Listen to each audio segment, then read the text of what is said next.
लगाता हूँ पूरा जैसे लागत का अतर छिड़का अतर छिड़का बा। हाँ। तू जरूर आए खड़ा रहा हम कतौ जाए लगा नहीं भौजी हुई और खड़ा रहे महका तुरंत ही पछुआ दौड़ते आवत है। एक मारा हमके पूछ ले भौजी से। सुनावा का कहा था? सुना सुनावा। भौजी चढ़ी बतौर जवानी बातू सुंदरता के खानी दहिया गम के जसरत रानी काऊ लगाए बातू ना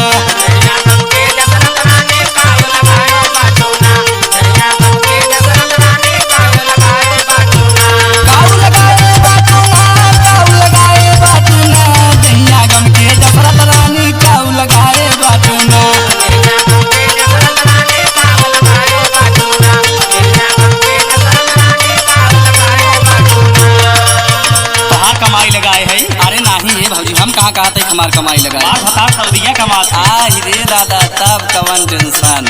और सुनो भौजी सुनावा सुनावा। पहिन के दिन पतिया झूलनिया चलिया चलेलू जस हिरनिया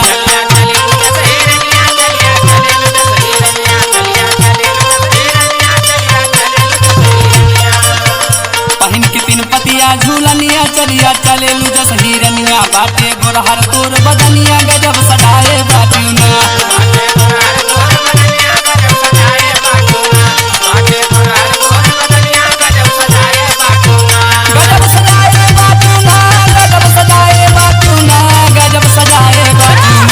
बाटे गोरहर तोर बदनिया गजब सजाए बाटूना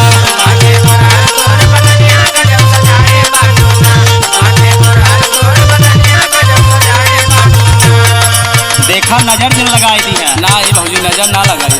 अरे बलमुआ कमाई खात है दुबई से आवता। हाँ हमहू है देखत है।